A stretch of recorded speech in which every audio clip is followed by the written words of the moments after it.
So welcome back to the EdTech Conference 2022. It's time to dive into the third section with more insightful keynotes.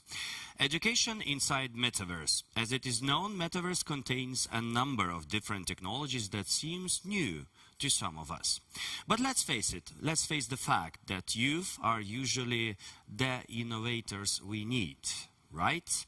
The third session will focus not only on the younger perspective, but also on future technologies, and we'll be asking if this is the new normal. Please welcome our first speaker, Tomas Tumosa. Tomas is an award-winning VR game developer and a visionary creator with 6 years of experience building games and immersive experiences. Tomas will share his thoughts on why does business and education care about Metaverse.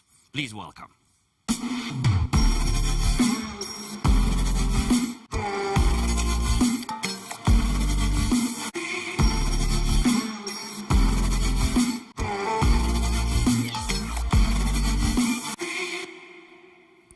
Hello, dear EdTech Hackathon participants. Nice to see you. Nice to see you joining here online. I know that probably most of you already have dug into your works and you already know what you're doing and what is the project that you're going to be building. But to those who don't, I'll try to give you a couple of examples about how I think education is going to shape the future, how Metaverse is going to enhance it in the ways never seen before, and how we can hopefully make education fun again and have children again engaging during the lessons. And additionally, just a bit about some business cases. So I've been introduced very well, but I just like to add that I'm founder of Zen Republic, and I'm a creator of Vibrations. So I'm not only am I doing the development, I'm also taking care of our community. We have a gamified community in Discord. I'm working on NFT collections. I tackled myself making a metaverse, a virtual world, if I should say, once. So I think I have quite a good grasp on how things are moving and where things are heading. So without any further ado, let me just start with one very important thing. I think this is the most crucial one. First of all, what is the metaverse even? I know that this has been asked multiple times, and people seem to think that they know everything about it, but most of them get it completely wrong. So it seems like when I'm talking to people, they're saying, "Oh, metaverse this. What about metaverse for cats? What about metaverse for things? Toilet metaverse maybe." It seems like at this point, anything can become a metaverse, and it's become this kind of a buzzword where nobody really knows what it means, but they know that if they can say metaverse to the right people, they can get some money and start building whatever it is they want to build. So let me just kind of give you a brief kind of explanation. So first, you see on the left side, this is kind of like a real concept of the metaverse. So on the left side, you can see there's different platforms, right? Of course, you have to know about Decentraland. You definitely know Somnium Space, VR Chat, and so on, right? So in these places, they all claim to be metaverses, but it goes against all the principles of it. So essentially, what metaverse really means is that you are able to move from one virtual world to another seamlessly. So let's say I'm in VR chat, right? I'm just chilling in VR chat with my buddies doing something, right? And I get an invitation on my VR, let's say on my phone. Somebody wants to invite me in some world in Decentraland. I should be able to go from VR chat to Decentraland just by kind of clicking a button and so on, just like going from one website to another. So essentially, Metaverse is kind of like the upgrade of the internet, so that instead of freely browsing from one website to another, we're browsing through worlds. We're able to hop from world to world. We can go to Nike World to to buy some new shoes, and so on. So you can see on the right side, this is very chaotic, but this is exactly how it's supposed to be. Metaverse is essentially a network of all the different virtual worlds. So I like to call these virtual worlds meta systems, and Metaverse the whole kind of thing, the whole network of different virtual worlds that are connected. So I think please keep that in mind and just don't go throwing metaverse buzzwords around. I know it's very tempting. I also said that I tackled to make a metaverse once because it's already ingrained in our heads, right? But anyway, this is just something to keep in mind and to build your vision from. So. There's this thing, if you don't know, Dubai claims that they want to make metaverse, Dubai wants to become a metaverse hub, right? They know that the oil resources, the reserves are not infinite, so now they want to see what is the new perspective, how can they remain relevant? And they're choosing the route of the metaverse. So why exactly is that? Why do they want to do it? Why do businesses really want to enter the metaverse? Let's dive in. Why is this so crooked? Never mind. So, first of all, the most important thing is that those who have the information, they control the world, right? You might think like the richest people are those like social media platforms, like the Apples, Netflix, whatever, right? Like those, I don't know what's the term for these, but essentially. The people who are really rich are the people behind the scenes who control all the data, right? Who control all the data and are able to sell it to other people. So what does this thing have to do with metaverse? And specifically, I would say VR, is that when you're in VR headset, your data can be controlled in a much broader space. You have much more data on you, which can be streamed and saved in the databases somewhere in the cloud. It doesn't matter, but essentially this is why businesses want to enter into metaverse right now, so that they can build their own franchises, their own brands, and then invite people over, get people to flock in using money for marketing and so on. So essentially, just kind of a little bit about what kind of data you would be able to get using the VR is, of course, voice data. So if you know, most of the data currently stored on the internet is text-based, right? There's so much text-based. Machine learning algorithms can do like automatic subtitles, right? But in VR, for us, it's more natural to speak in voice, right? Because it's just tedious to go like press buttons and write text. We're more intuitive to speak in using our body language, which I'm going to get to, body language and also voice. So what that means is that with this data, we'll be able to create machine learning algorithms which can, let's say, do an English voice, right? English translation with a French accent, right? There's going to be so much variation because there's a lot of people talking in various accents doing things. Another thing is the body data, right? You can kind of, you can track how people talk. Maybe they're a bit anxious, right? Maybe they're shy. Maybe they're, getting restless, right? And you can track that and just track the psychological data and see what kind of environment is better for people to be in and so on. So you can just fully track the human body with VR technology. And additionally, eye data. You can see here from the picture, the next iteration of VR headsets is going to have eye tracking, which is going to be a game changer for all the marketing brands, because at that point, you will be able to get not only that if a person was able to see your ad, right? But how many seconds they looked into your ad, which parts of the ad they were more focused on, right? And much more data than that. So this is very important. Companies, brands, businesses are joining in to be the ones who will be collecting the users' data going forward. Also, the new ways of marketing. Metaverse changes how we do marketing. It becomes cheaper and more targeted. So, for example, a very popular thing to do right now is doing virtual ad boards. So let's say there is like some popular world. I know. Let's say one popular example would be Grand Theft Auto, right? Grand Theft Auto GTA Vice City or something like that, right? Like multiplayer GTA. So GTA, I'm sorry. So essentially, people are just kind of doing their business, riding with cars or along the road, right? And on the board, somewhere on the board, there's an ad for a real brand. Let's say maybe a brand that is selling guns, right? That is targeted to those people who like gangs, violence, and so on, right? So you can just target people the same way. You don't need to go in the physical world and spend money on just kind of getting the board up, getting the ad down, everything else, bam, bam, bam, bam, bam, bam. So it's just a very seamless, just place an image into an already predetermined place where the ad can go. So it allows companies to just find very, very niche target audiences and quickly make ads for them. So it drives a lot of new eyeballs.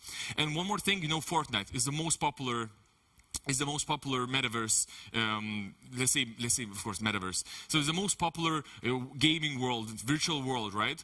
And what they have started to do is they have started to integrate popular brands into their game. So for example, you can see in the picture here, Dragon Ball, right? Naruto, Rick and Morty.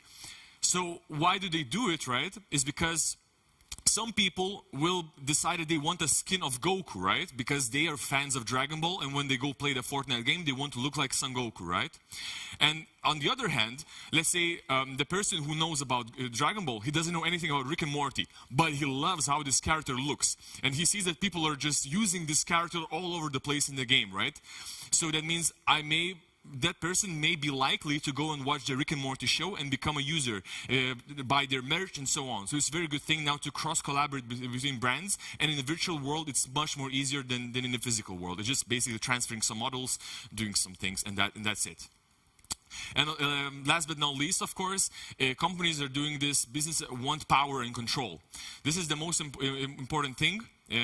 So when you are in a virtual world, right?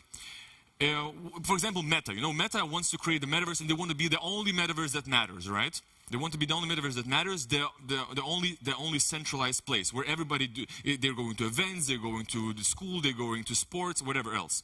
That means if they have so much influence, they have complete control over you. That means you are not allowed to get banned in the meta world, because if you're banned there, you're left to be in a physical world where nothing happens, where all the cool events, everything, all the connections with the USA, with Asia, with all the rest of the world, you're completely cut off from that. So that means you're not allowed to be banned. That means people are going to be, they watch their mouth when they speak. They may be less likely to do illegal activities because, as I said back a couple slides ago, all the data is tracked. So you'll have to be a perfect example of a person. Is it good? Is it bad? It's for you to decide. I think it's gonna completely change how our social constructs, how we talk, how we do things, and we may go to this 1984 scenario. So it's very important for metaverse to be decentralized, right? So that there's different worlds to hop from, right? So that you feel like you're in control. You can remain autonomous. And now talking about control. Education. This is the thing that people are here for. They want to innovate in EdTech, shed new light onto the education market. So I want to give you a couple of examples, or just kind of like my vision for how would metaverse impact the EdTech. And I think this is going to be pretty groundbreaking when all these technologies are implemented. So maybe you're gonna get some inspiration from me, and maybe you're gonna scrap whatever you're doing and build that instead. I would be very happy about it. I'm really looking forward. So first of all, the whole kind of the whole system is pretty clear, right? The most important thing is that you're going to lessons inside the virtual classroom. You have your issued VR headset that is issued by the school, right? Or maybe you're going to some private, I think it's going to start with private sectors, right? Maybe somebody wants to do a coding course, right? Because it's going to be pretty tough to get the whole kind of children in different schools to get behind this concept of VR. It's going to take a while, but essentially it all starts with a virtual classroom. In the virtual classroom, you can already host lessons. There's already in VRChat, there's already worlds where you can just kind of go learn some things whenever some sort of a teacher invites people over to their own room and just says, hey, sit down, take a seat, I'm going to be giving you a lesson on something. So this is the main concept of virtual classrooms, right? So what does that allow to do if we turn our classrooms from physical to virtual? It allows to have a more broader audience of students. So it's going to be long distance learning V2.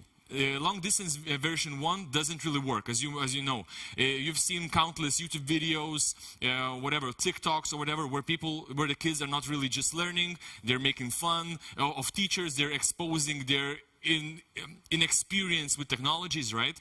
And they're not really learning because they're able to, right? They can just kind of mute their camera, they can go sleep throughout the day, and just because they are in this bubble, that they're in this Zoom call, it means that they have been here.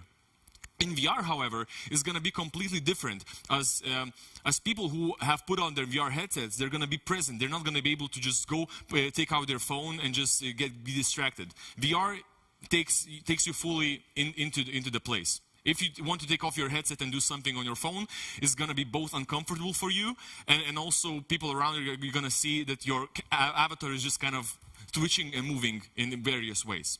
And not only that, as I said, you can have classrooms of various nationalities people, right? Who are, let's say I want to learn how to do coding, right? I want to go to coding school. I can be in one classroom with some Italian guy, with some German guy, with some Filipino guy, right? And we can just kind of exchange context and be more kind of interconnected, right? We're not constrained by physical places. So how you can enhance the whole learning experience for students in VR is that you can do interactive simulations. So is that a timer? How much time I have? It's very unfortunate. I still have so much to talk about. Well, anyway, I'll just try to skim right through, just give you a couple of ideas, and then I'll be finished. So interactive simulations, right? History. You can go into battlefield and just kind of be some warrior who's getting killed, and and then you're told that you died as a King Arthur in some fight, right? And you're both learning and doing some interactions, right? You have to gamify things for children to get them engaged. Additionally, I think that means it's over. Oh no, not over. Okay. Also, lesson moderation. This is very important things for teachers. Very important thing is that, let's say, in physical world, children are chaotic, right? They're just doing things. They're talking when they're not allowed to, right? What you can do in virtual classrooms, you can just mute them, just mute, and that's it. They're talking, they're moving, but nobody can hear anything, right? So this can also allow teachers to have more control over the classroom and teach the way they want to teach. So there's less anxiety for the teacher, and that can turn into a more productive lesson. Also, automatic grading. This is not news, right? This is not a very new thing. You can do that with any website kind of thing. You do a test, it grades you automatically, right? But in VR is going to be a much more interesting way. So let's say you're in VR, you're doing some tests, you're writing something, right? After that, you can see on the board all the test results. Pim, pim, pim. Who is in the first place? Who is in the fifth place, right? You don't need to give in your work and let the teacher take it overnight. You can just get immediate response and talk about where you were wrong, where you were right, While already being in the state of mind. Also, I could have a separate talk just about this, which I think you guys should definitely take notice of, is gamification with crypto. Children don't have motivation to learn just because of learning. They have no idea what is outside of the current world, right? They have no idea. They just think, oh, I'm just gonna go to the lessons, do this and that. I don't care about those lessons because I'm not getting anything in return. I don't know that this knowledge is gonna be worthwhile for me. So what's gonna be important is to make gamification. If you're getting an A, if you're getting a 10, right? You're gonna get some tokens. With those tokens, you can go and buy some snack from the cafeteria. Maybe something like that. We can incentivize children to do things. Extracurricular activities doesn't really matter. Just, after school, you can just kind of connect with those friends that with your classmates. You can go do things. You can go to the different worlds, and you can connect together, not in the physical world, but in the virtual. So it's just one example. You can go play basketball, right? But it was just flashy, so that's why I added it. But anyway, sorry for taking so much time. I hope you got any kind of. I hope you got any information from me, and you're going to use it in your hackathon. So thank you very much. Future is now. No dull moment. Zen Republic. Thank you. Thank you so much, Thomas. Thank you so much for such a speedy presentation. I'd say a lot of energy was given to the screen. Hopefully everyone enjoyed. I have so many questions, but we don't have time, so maybe just one question. From my side, we do have a lot of enthusiasts or educators that are looking at us at the moment. What would be your advice? Where should they start with adopting the technology or understanding what would be the first steps that they could already align with the younger generation? The start is very easy. There are already virtual reality platforms, VR chats, Rec Room, Altspace VR. Just Google those and create a world inside it. There's already presets. There's already classroom presets in those things. So you can just kind of make your own instance and invite people over to VR chat or Rec Room. So for these, you don't even need to have a VR headset. It's enough to have a computer, right? So of course, some people will show up with computers. A couple of people will show up with VR headsets. And those who show up with computers, they'll think, oh my God, in VR it's so much cooler, right? They're able to move around, write things on the wall. It's much cooler. So it's going to be both influencing people to move over to get themselves a headset, and it's also a good way to start getting into this virtual classroom thing. It's already possible to do, and people are already doing it, so there's no reason to wait any longer. Amazing. The future is now. Thomas, thank you so much. Thank you so much for your presentation and for your answer. Good luck. Good luck to you guys. Okay, let's move on to our second keynote speech in our third session. The future of work. The future of work is one of the key topics that futurists are commonly discussing. But let's be honest, this is something we all wonder from time to time. I mean, everyone is thinking about it. Our next speaker will be navigating the roles we will play in the future. Please welcome Director, Robotics and Intelligent Automation at Western Union Lithuania, Gintautas Jonutis, with the presentation, What Role Will We Play in the Future of Work? Please welcome.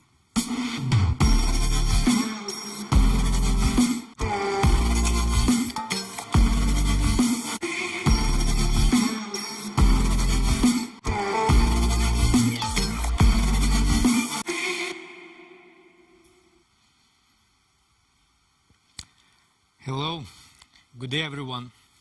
And first of all, great pleasure to be here in such a virtual context, surrounded with thoughts about the future. And I would like to provide some thoughts about my future, about future of work. And what does it mean for us as humans to work in the environment when companies are really heavily investing in automation and digitalizing practically everything what's possible, and we see a metaverse as an example. So, as introduced, my name is Gintautas. I'm from Western Union. I'm leading automation organization in the company, and our role in the company is to automate manual work, what people do manually. And when I'm talking about manual work, it's not about some physical work, what we see in construction, in manufacture. It's about work we do in the office. It's about work in a digital space. It's about work in computer desktop.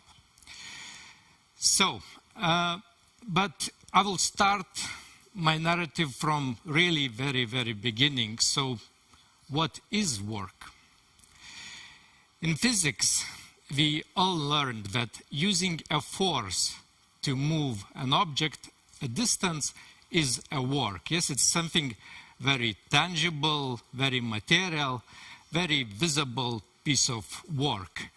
And, you know, during the pandemics, I had a conversation with my friend who worked in interior design and lighting, and it's very, you know, touchable activity, what you do.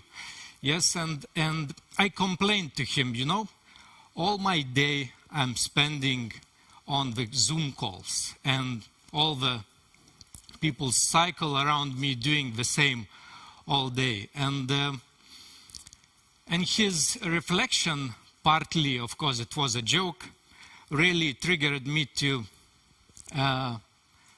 some philosophical questions in my head. So he said, so if everybody are on the Zoom calls, so who is actually working then? And so this is how my work looks like.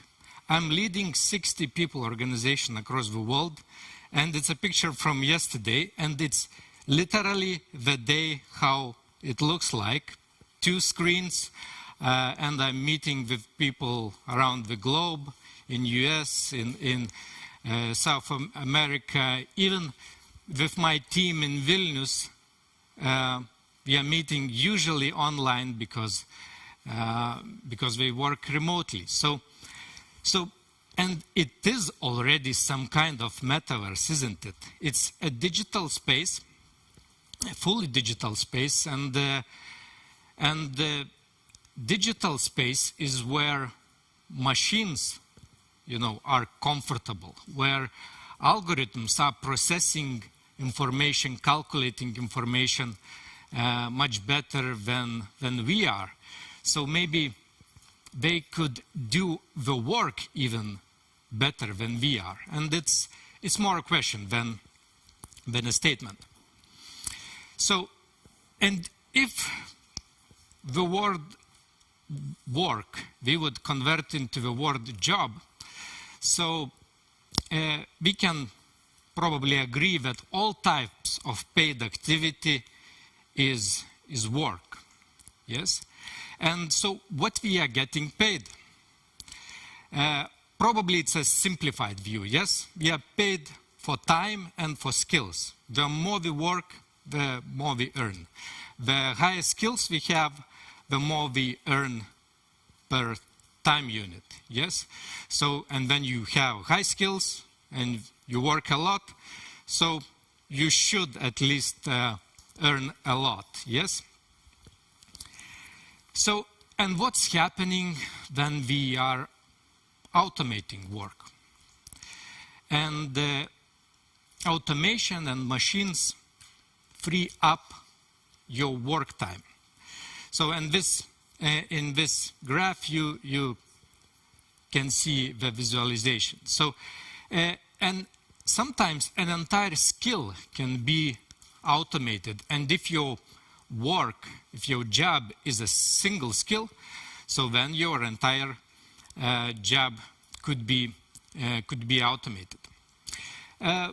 Overall, like looking at this graph, it looks, we are working less.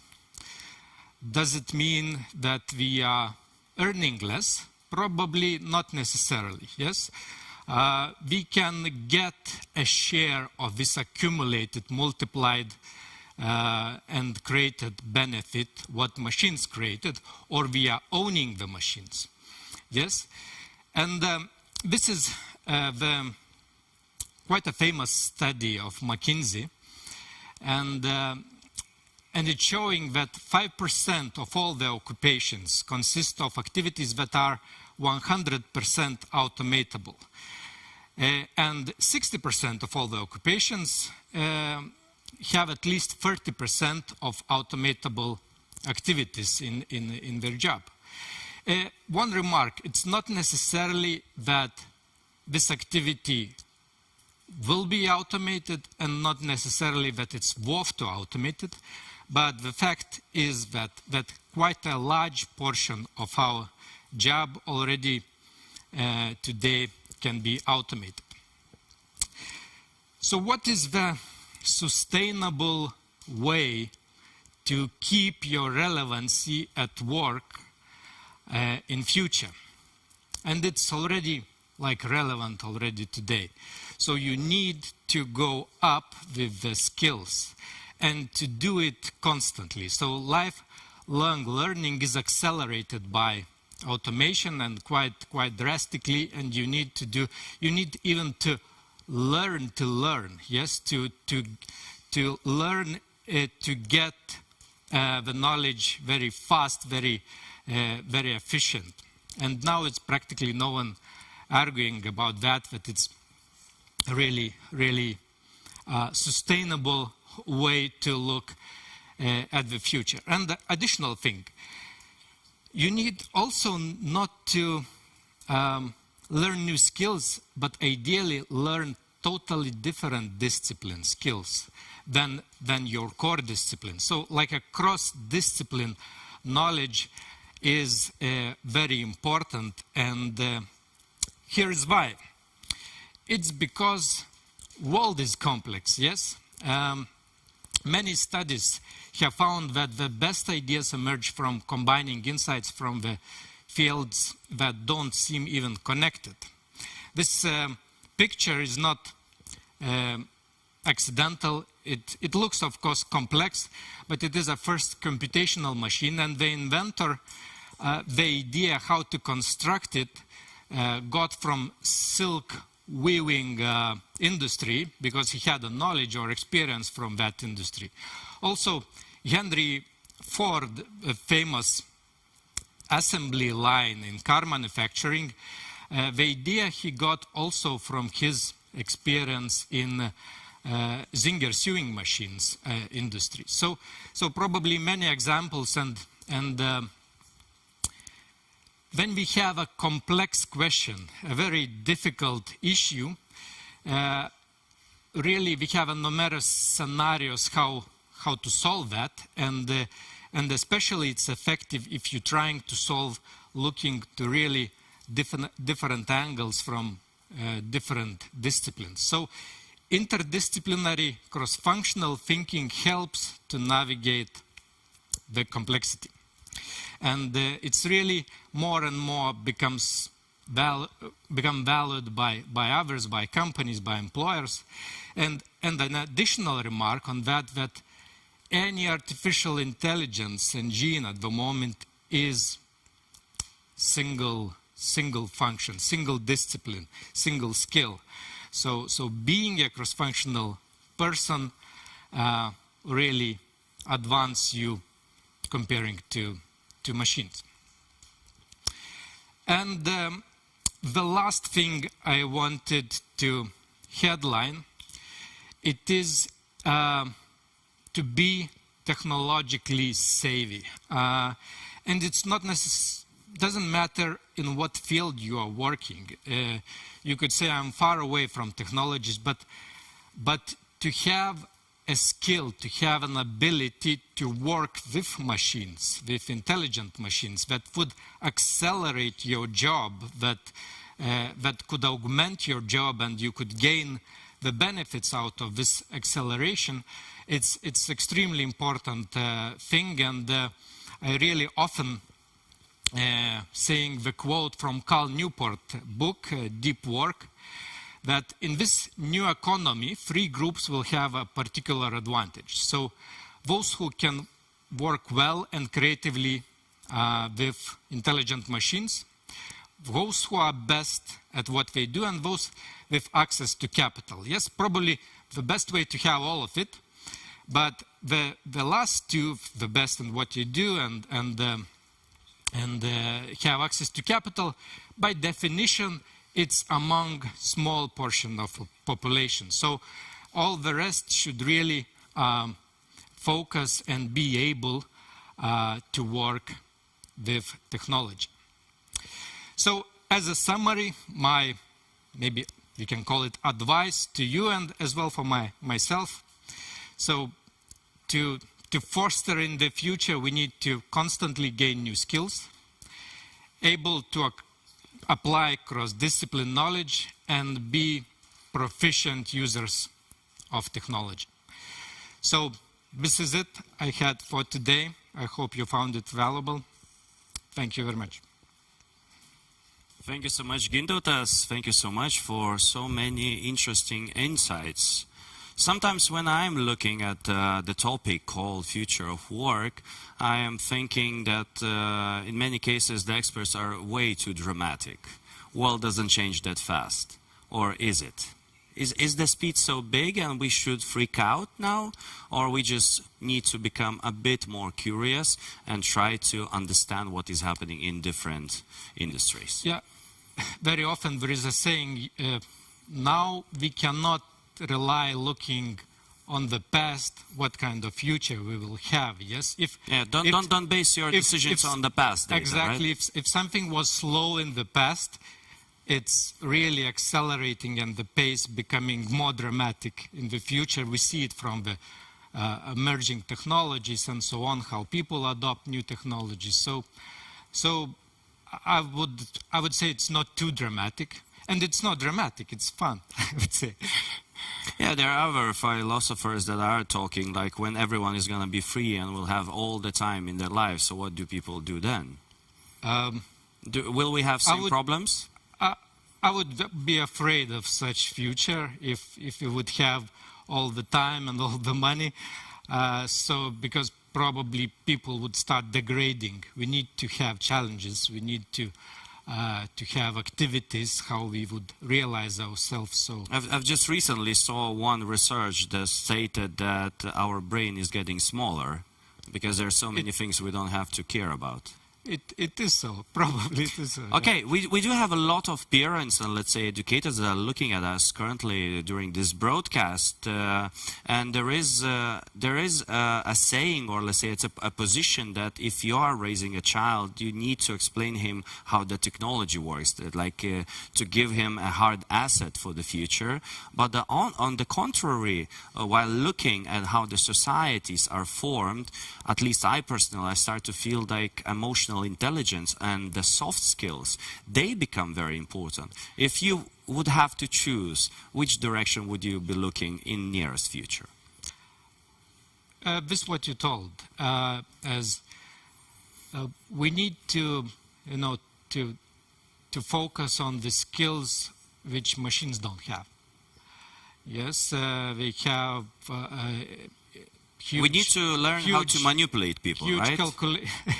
Probably not, but it has huge calculation power. Yes, everything, even very highly sophisticated job, which have very standard rules, very strict procedures how to proceed with this work.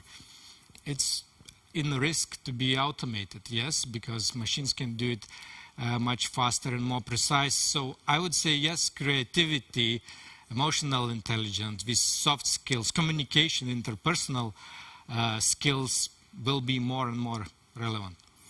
Okay, and one more tricky. Okay, at this point, we are living in a world of fake news. The deep fake and similar technologies are becoming so advanced that the normal human eye cannot distinguish. Looking further, what do you think? How will we fight this, or we are doomed? I think we will be, when there is a poison, so there is a contra medicine to avoid that. So I think it's something will be the same. There will be a lot of deep fake pictures and so on, but you could probably install some software in your browser which would identify that it's a deep fake and would pop up for you a special message. So I would say that it will be something like this. And never stop investing into your critical mindset, right? Yeah, exactly. Yeah. Thank you so much. Thank you so much for your presentation. Thank you so much for your answers. Ladies and gentlemen, that was Director of Robotics and Intelligent Automation at Western Union Lithuania, Gintautas Jonutis. Thank you for that. Thank you. And now, a speech from the country named as Metaverse Pioneer, building its own national metaverse. It's my absolute pleasure to present our next speaker from as far as South Korea. Multiple awards winner, the creator of Metaverse educational platform MetaClass. Please welcome Chris Son, CEO and creator at CRISP Incorporated, with a keynote O2O XR Metaverse platform for education. Chris, do you hear me well?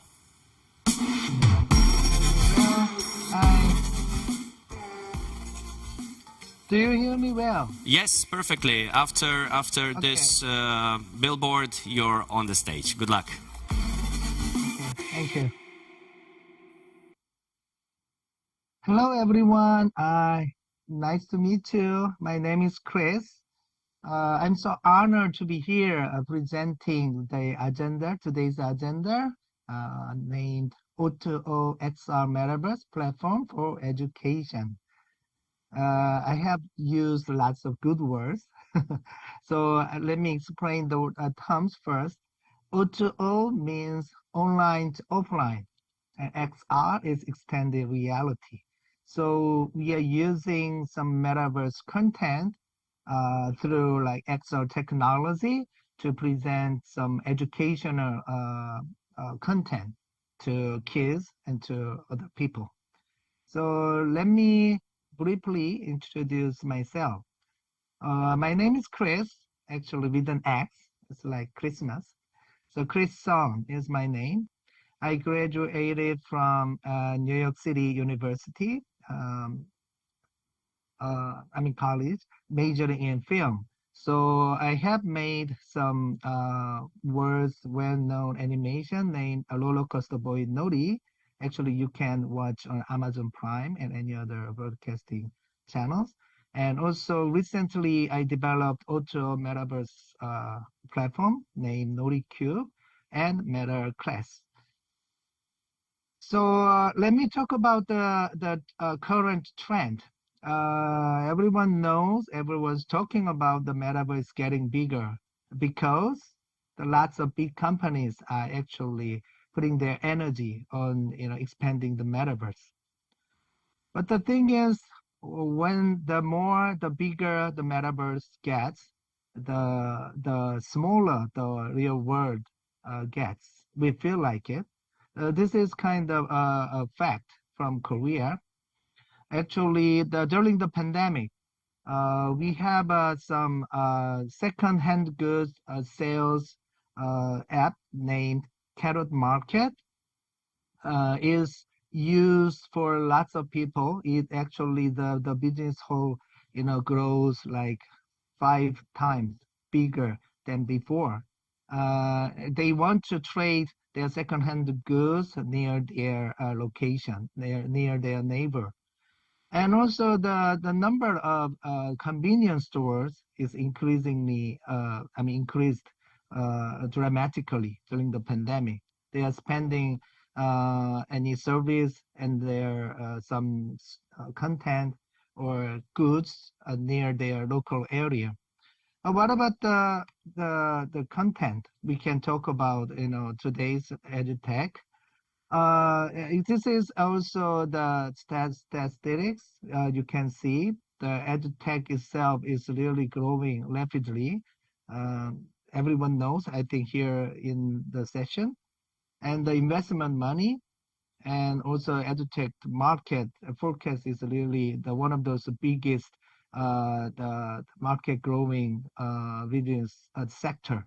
In that whole EdTech market, actually AR, VR is the most growing sector in the business. So that's why today I'm going to talk about the AR, XR, and immersive content. These are some samples you can watch. There is one Finnish company named Velo Arena. They have some immersive AR content to use some sports games for kids on the left side corner on top. And there is Australian company named XM. They are using holographic platform for the educational stuff, like for nature study or science. And on the left side, on the bottom, the company's name is Neo Experience. Actually, it's a French company. They're using the screen immersive content for sports and also some healthcare content. And also there is another company named Imagine Box. It's actually Israeli company. They're using immersive screen content, as you see, for the classroom. Actually, they are recently setting up this Imagine Box in the UK. Also, my company's name is Crispy. We have a better, very enhanced platform for Auto XR Metaverse. This is called Nori Cube. As you see, we turn any types of small space and small room into Metaverse classroom. You can just touch on the screen and then you can get inside Metaverse without any gadget. This is how it looks like. So let me show you some the video clip for NotiCube. Once you see, you will get a better understanding.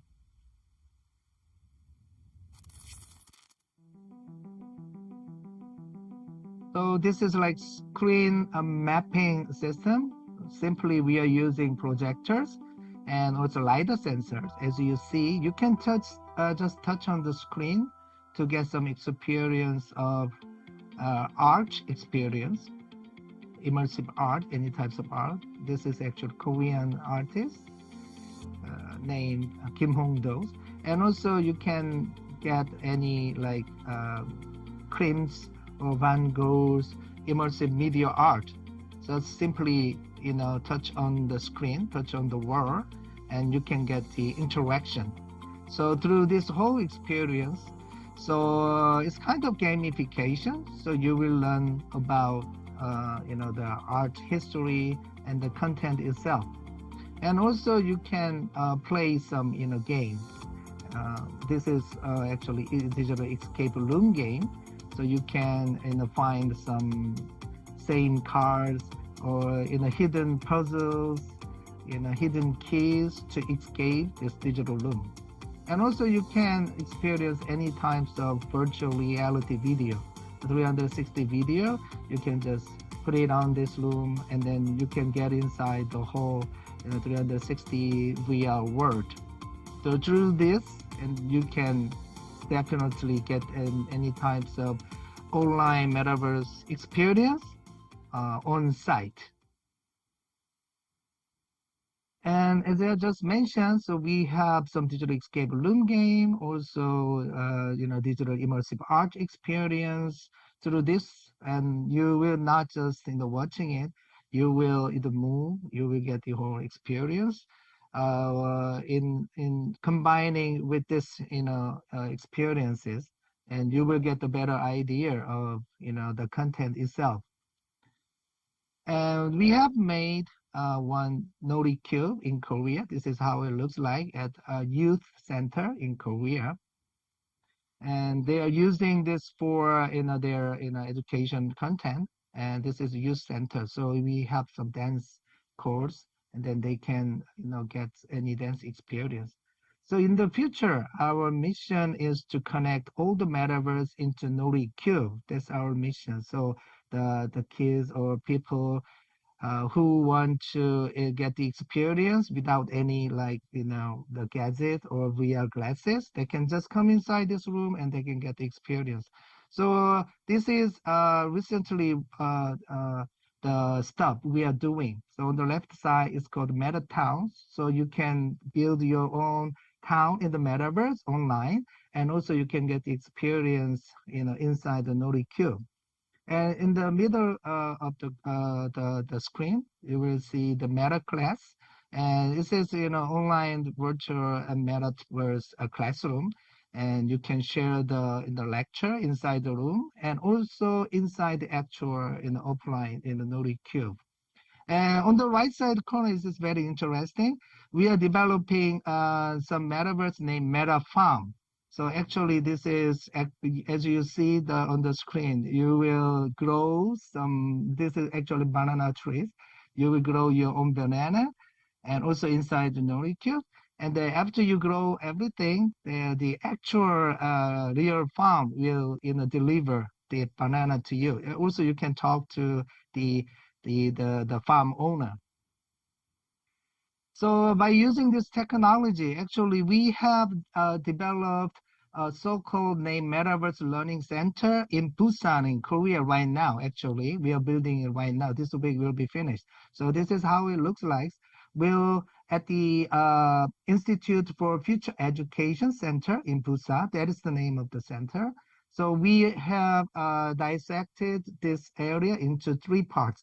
The first one is exhibition space. We are using NotiCube technology. You can experience the metaverse content. And also the second part is someone who wants to create their own metaverse world. We are providing a produce space. It's called MR, a mixed reality studio. And the last one is just experience space using Oculus and HMD device. you can get the metaverse content. This is how it looks like. So inside NotiQ, it has like four-sided words and including the ground. We can project it, the metaverse world inside, and people get the experience. So we have three types of content. Actually, Busan is near the ocean, so we have we created 4 seasons in Busan, so you can just go to the world and touch on the screen. You can choose spring or winter, summer of the whole Busan. Unfortunately, it's not finished yet, but the next week, definitely, this week is going to be whole finished, so next time, definitely, we will show you the actual place. So just hold on one week. And so we have also providing some coloring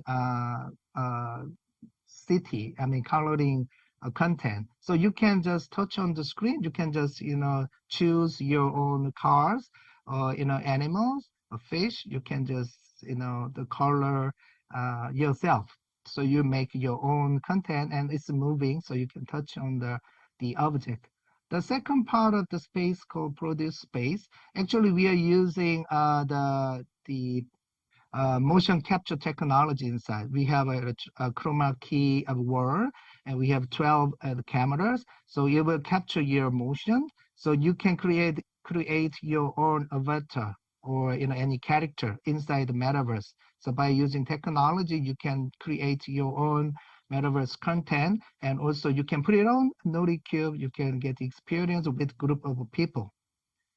And the third one is experience space. We are using Oculus, but this time we are using, for the safety issue, by the way, we are using it's called cyber shoes. So you can just sit on the chair. So you don't have to, get up. So it's going to be very safe. So while you are sitting on the chair, you can move around. So we are providing some fire safety experience VR content, and also some physical foundation VR. So you can touch the object, you can move around, you can learn some physical basic, physics.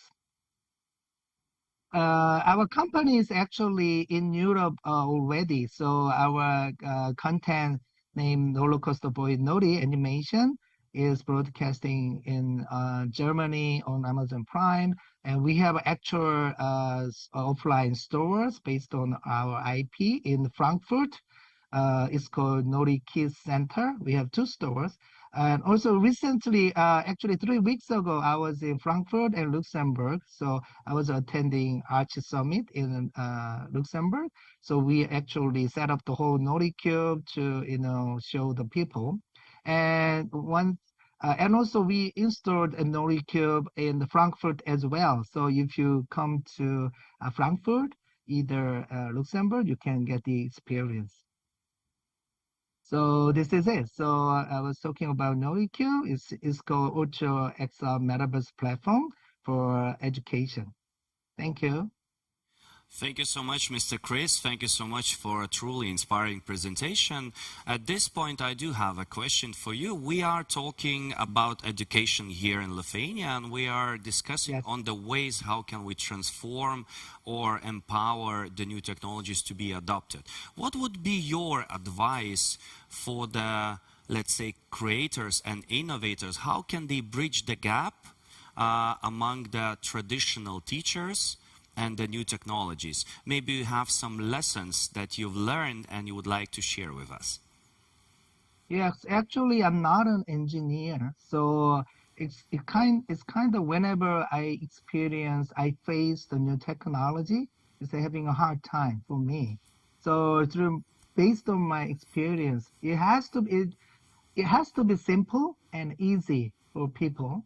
Even though it's a cool technology and you like AI technology, so we are human yet. So we have to learn those knowledge. It takes time. So that's why I recently present the Auto XR Metaverse platform named NotiQ. Actually, you don't have to know any knowledge about Metaverse or any AI cool technology. You just get in, dive into the room with a group of people, you can get the experience. Actually, that is kind of a step we have to, develop. And then later on, if you get adapt to that technology, you get used to it, then definitely you will get further step on getting any experience or consuming the whole technology. So before then, as a creator for myself, I'm really trying to focus on making very simple for everyone. That is the first step I think I have to do for education and also the teachers especially to learn the whole thing. Amazing, thank you for that. And there is a well-known rule called KISS, keep it simple, stupid, right? Yes, definitely. Once again, thank you for your time. Thank you for connecting from South Korea. We do value this, and good luck with what you do. Okay, thank you. Thank you very much. See you soon, everyone. Bye-bye. And now, everyone, we have prepared a joint keynote presentation by two talented experts from Kaunas University of Technology. Please welcome lead of VR Lab and professor in software engineering at KTU, Tomas Blažauskas, and expert on application of VR technologies in education and researcher at VR Lab, Lukas Paulauskas. The duo will share their ideas on virtual reality for education, immerse, feel, and act. Gentlemen, the floor is yours.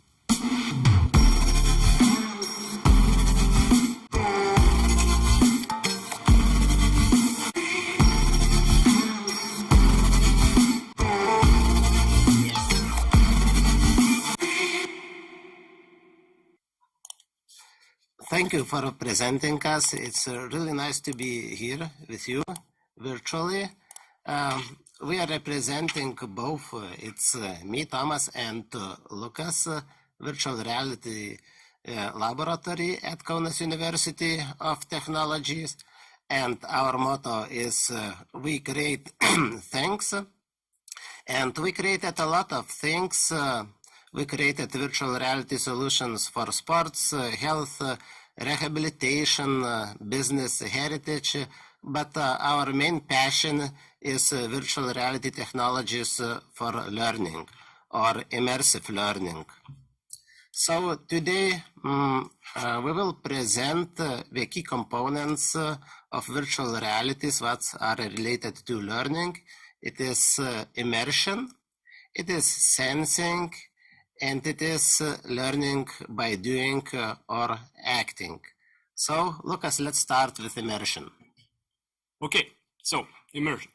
Why is immersion important for learning, or why is it important for the user of virtual reality to immerse himself? So we could imagine a scenario where the user could be placed in some sort of a familiar place where maybe the person has been in it a few times, maybe, let's say, some sort of a lake that he could recognize. And now if the user would, feel this experience through the traditional methods, let's say using a computer, right? So basic input-output devices like keyboards and mouse, monitors and so on, the person still sees like the surrounding environment around him, and it does not immerse him as much. Now, when using virtual reality and its head-mounted displays, this environment is completely gone from the user's vision, and we could say that the whole device just fools him and makes him feel more like he actually exists in the virtual environment, which is very very needed for people to concentrate on the subjects and content that it is presented to them.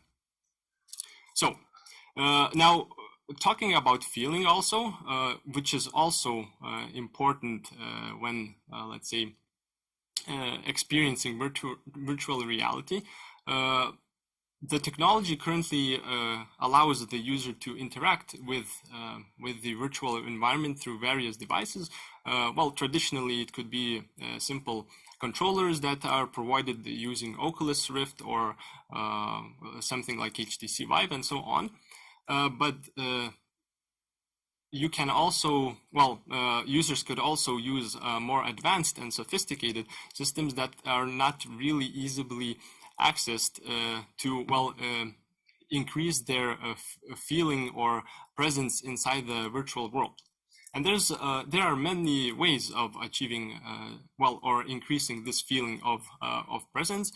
I will talk a little bit about maybe like slightly more, slightly less advanced things, such as visual perception. There is various methods of how the feeling of the environment could be given to the user through visual, through visual information. In the video behind me, you can see there is like a sort of a scene prepared of an experiment that we did, where users were able to interact with the surrounding environment, and in the environment, object had we imitated that the object had weight, and how we achieved that is by adding a little bit of a delay or a drag on the user's hands, which were also represented by the VR controllers. So when the user perceives that there's some sort of a drag of the object when he's moving his hands, it makes him sort of feel the weight. And there's also a lot of different ways of achieving this feeling, various feelings through simple tricks and so on. So now we'll also present some more advanced things of how we can give a feeling through VR. Okay, so I'm continuing this topic. So this is one of our scientific researches, and the idea of this research is to give people the sense of grasping. The idea is to augment existing virtual reality controllers with yet additional devices that would allow people to feel it. So what we did, we used the straps. We used the straps for all the fingers, and these straps start vibrating when we are starting to touch or when we are squeezing the object. And the more we squeeze the object, the more these straps vibrate. In such a way, we not only give people the visual feedback on what we are doing, but these senses, these feelings tells our brain that we actually really touched some object, or that we are really squeezing that object. So these are not that much advanced. Right now we are working with different devices that also use some force for the people to know the force we are using to squeeze that object. And now we are going to another another component, it's acting. So here we see one of our showcase, and it is made to show learning by doing. Also, it shows how virtual reality transforms our way of learning. So the idea is to learn by constructing the skeleton from the bones that are scattered on the ground. On the right, you see the learning object which was made around 20 years ago, and which we used until the recent times to learn the structure of a human skeleton, and you can see how it differs. And the main difference actually is that in order to get the knowledge, you need to actually work. You need to go, you need to bend, you need to grab, and you need to put the bones in the place. Of course, we need to have some educational information. So we have here some kind of a magic bowl invented. And if we put the bone into that bowl, you get additional information. Also, some bones are hard to guess. So in order to improve learning, we have this futuristic scanner. So if you shoot that scanner, you need to direct the beam into the bone, and it will show the title of that bone. So you see the difference, and maybe some of you will think it's all good and nice, but how a casual teacher will use such kind of a learning object in his or her teaching.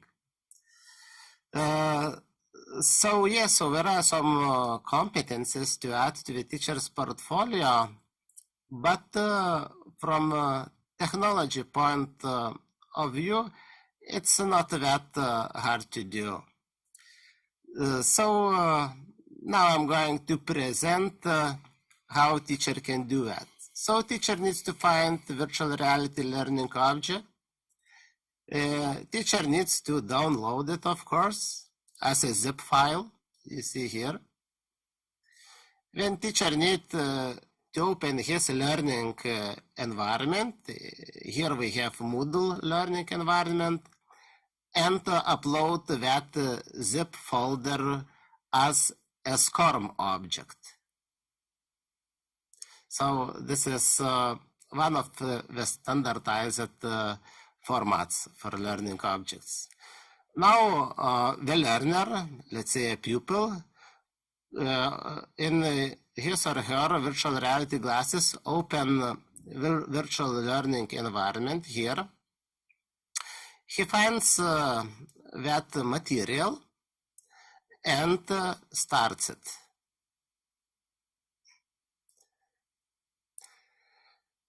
So here what you will see is yet another learning material that was recreated from our e-school, and it is about the states of a water molecule. So here we also use some futuristic things to show the structure of a molecule, and we show some visualization in order to show how these molecules interact when they are heated or when the water is put on the cold plate.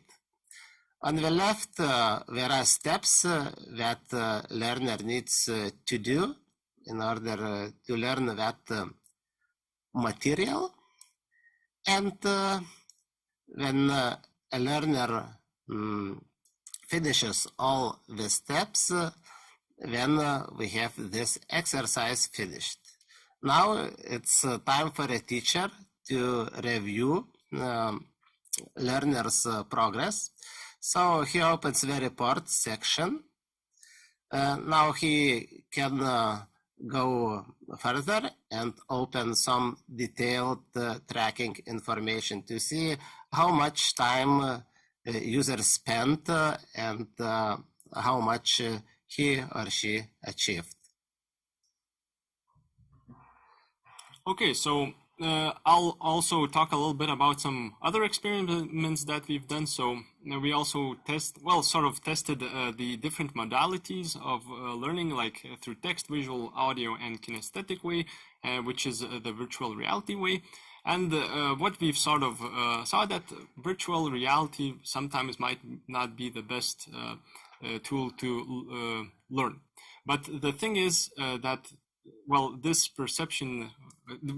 conclusion that we came to was because actually people are used to learning in the by the traditional ways, like through text and so on.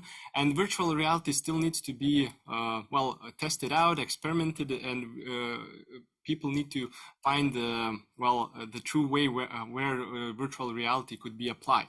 So Yeah, so here you see the famous quote from Confucius, and it actually shows where virtual reality learning technologies could be applied. It's in understanding level. And to finish our presentation, we can say that at the moment we have probably all the technologies we need to start using virtual reality in teaching, but probably it's still on the early stages. So we need a community of creators to create more complicated things. We need community of early adopters, teachers who can try it out in the schools, and we need some love for innovations. Hi, I'm Grace. See you in virtual reality. Bye, Grace. And thank you so much. Thank you for that. Thank you so much for a very interactive presentation, Thomas and Lucas. And I do have only one question for you guys. It seems very exciting what you're doing there. Is the VR lab open to the public, or they should write you on the email and agree on personal meetup? We are participating in a lot of events, actually, in various study events and various exhibitions, for example. So probably you meet in one of those exhibitions. But yes, we are looking forward to contacting people, and if someone saw something interesting where we could collaborate, please write us. Amazing, amazing. And thank you for that, and thank you for making VR more popular, at least in Lithuania. Good luck with what you do. Okay, everyone, let's finish the second session with a talk on extended reality for education. Now we will be talking about the opportunities and challenges. For this, please welcome Research Manager and Partner at Visionary Analytics, Simonas Gaušas. Simonas, the virtual floor is yours.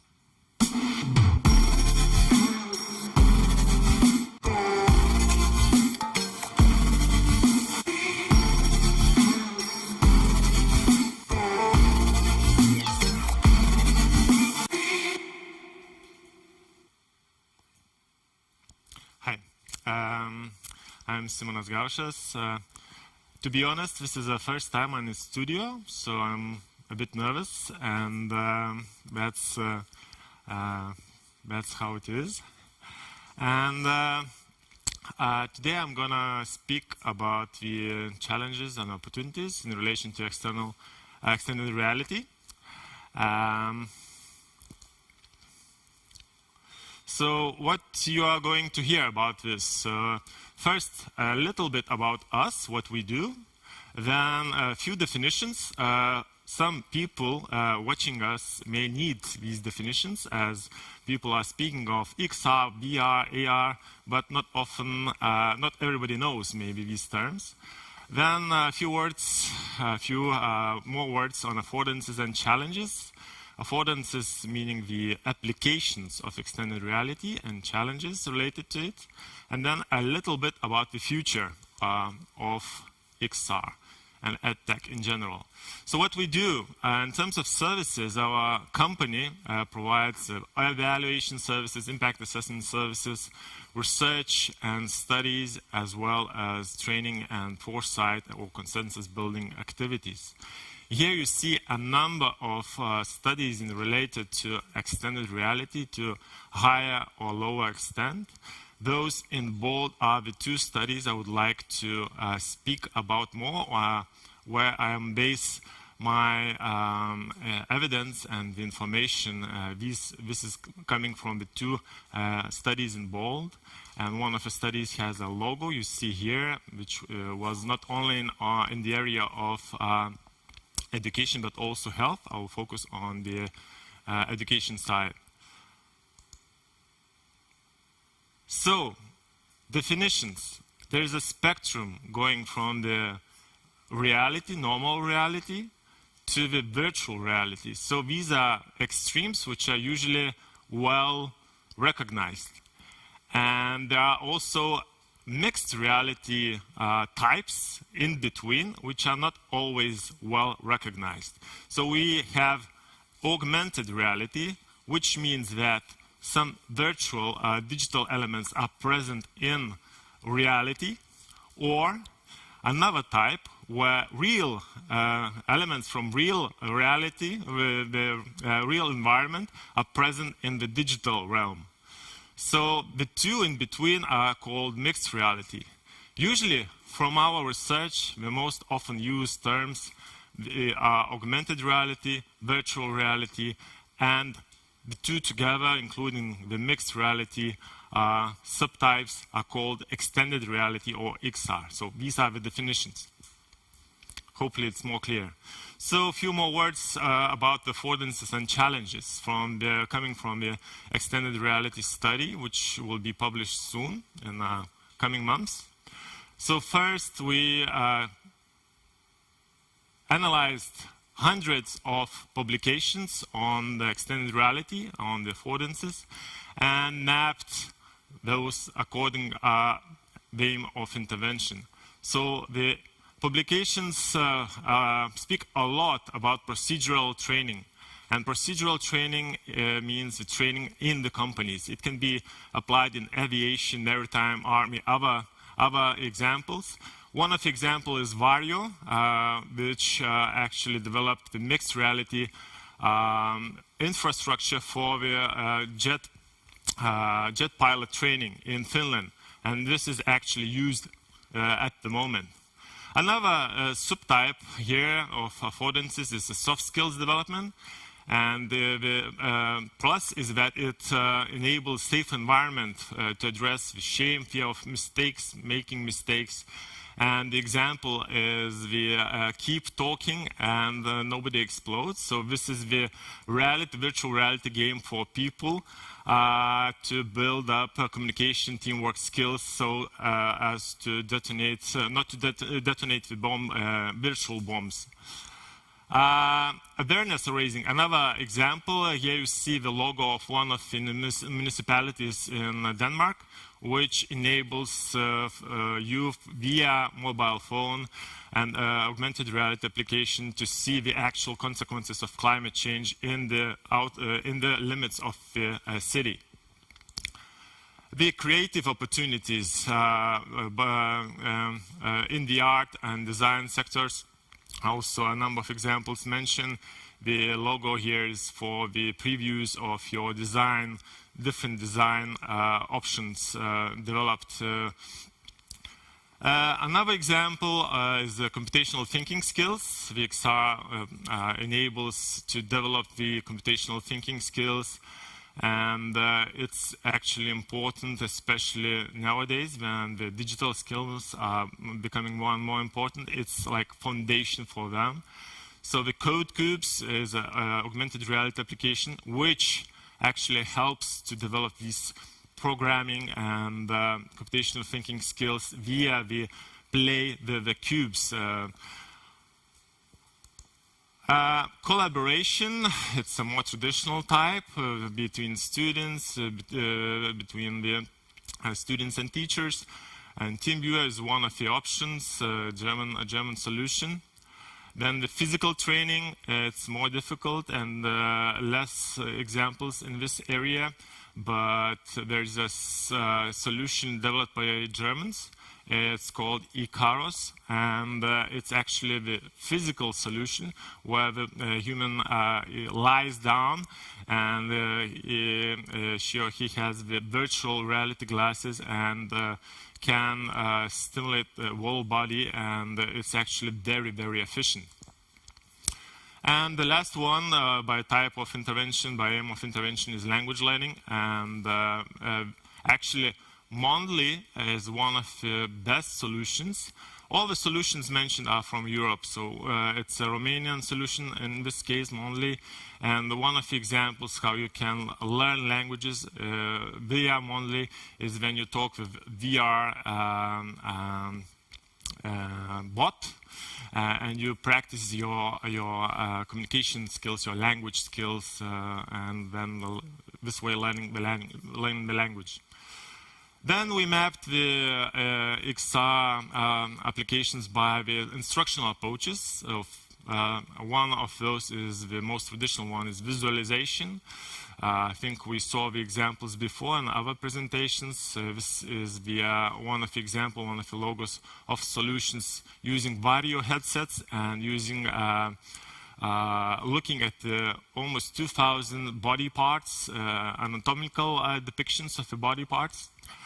Virtual field trips is another example, and the solution you see here, the logo, is actually the European project, which has the aim of compiling the big data, the historical big data, and using the VR solution to travel in time across different decades, different points in time. And then the interactive storytelling is a final instructional approach, and here it's for speech development. It can be applied for speech development. It can be applied for different purposes. The example you see here is the German example, where they constructed the story of the Berlin Wall, of the east and west sides, with the two characters in the east and in the west, and they explain the story, how it is built, how it was demolished, and actually it's a very good way to learn history. So, few words about challenges, because the study also focused a lot on the challenges side. By saying challenges, my aim is for you, especially the startup people, to think of opportunities, because each challenge is an opportunity. So there are a few actually in this area. So the opportunities, current ones, is more advanced technology and also the market potential, especially in Europe, for the content-based services. Europe is not excelling in terms of hardware, because this comes usually from the other continents. But the content-based services in the market are considered to be the segment where the Europe needs to be focused. And the challenges, related challenges, actually is related to the limited awareness and acceptance of technology. So you have to work with the users, especially than if you need to develop these XR solutions. And lack of research is a related thing, lack of research on effects of application of XR. And this is where the opportunity lies, because you can cooperate with different universities, not necessarily in Lithuania, but in other European member states, and you can actually, this helps the marketing of your solution, and also this increases the research evidence on the long-term effects of application of XR. Another thing is actually we mirror social differences, so unequal opportunities to afford or use XR technologies is again a challenge. So, and we need for that we need a common guidelines for users, because users very much differ in terms of digital skills and the extent to which they are able to actually use the solutions to a full degree. And then final challenge is creating and adapting XR content. So there'll be, and there already are, a lot of solutions that are addressed towards the teachers, towards students, and these are coming from different, not only from Lithuania, but different continents, and actually adapting them to the needs of those to whom the solution is applied is the very high challenge. And the solutions need to be culturally close, linguistically close to the users, and this is very important. Otherwise, they will not work. Another group of challenges related to the learning, efficient, effective, engaging, or you name the type, is actually related to the content and to the technology. So in terms of the content, it can be improper or harmful. So you have the same principles like bullying, like scams, and the data usage, data privacy, and general data protection regulation is a huge challenge. Also the health risks like eye strain, dizziness, limited ergonomy, or like due to the heavy devices, heavy headsets, needs to be overcome. The technology is quite advanced, but it's in some places lacks precision. Battery life is not too long. The processing power is not limits the solution. So this needs to be tackled. Finally, there's this intense experimentation going on, but the scale and scope are often limited. So the solutions are addressed to the typical problems. Not some of the problems are left behind. Which are less popular, so to say, and the filtering of the solutions coming here in Lithuania, bombarding Lithuania in a way, needs to be actually managed. So you need to monitor it, you need to mainstream the successful solutions throughout the schools, and this is a challenge.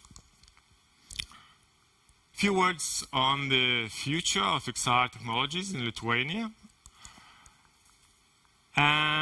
This is builds on one of the projects actually finished, the one in bold, the last one I showed in the first slide. It's a research council project on the transformation of schools with the help of digital technologies. And one of the methods was scenario building. And they constructed a number of scenarios, visionary analytics together with Kaunas University of Technology. And the first was the basic scenario, where you have investments in the infrastructure, you have some support for teachers to build the digital skills. Then the second block was experiment, the dialogue between the developers and users, and experiment of solutions. Then you go to the breakthrough. I will explain what it means later. And the highest ambition scenario was the EdTech Center, EdTech leader in the European Union, which actually integrates digital learning in the learning process to this extent that they are becoming completely normal way of learning. Few words on the breakthrough scenario. So basically, this means that EdTech is institutionalized via dialogue, stable processes and funding. And you see a number of characteristics, what it entails. So it entails single sign-on, and it entails EdTech platform with different solutions which are recommended by users. It's based on standards, strategies, action plans, and the people who have strong digital skills. So one thing is teachers, and the other is chief technology officers that support the system. So this is a couple of sentences, but you are invited to dig deeper. The study is published and it's available online. Thank you. Thank you so much, Simonas. Thank you so much for such an insightful and actually it was a very interesting presentation to see how many various technologies can be adopted. If you could choose one that you'd offer the teachers or educators to start learning or at least to get to know more, which of them that would be? You mean the types of extended reality? Exactly. I think that the most popular one is virtual reality, and but we need extra equipment for that, right? Yes, and for all actually technologies, you need at least some of equipment, and for some it's less expensive, for some it's more expensive. But there is some technological equipment that is available in the schools. With what we have currently, what would be your advice? Where should they start? Basically, it's the future, so equipment will be needed in any case. So if it doesn't make sense to lower your ambition and to start with the available technologies that are available at the moment. I think you have to maintain your ambition high and to focus on the technologies that seem the most promising. So virtual reality can be one, but I would not single out. I think it depends on the solution, how good it is. And what do we want to achieve with it? Really? Yes, it can be based actually on the technologies which are not that advanced, but if it's applied and if it's adapted to the needs of the users, well, it can excel and can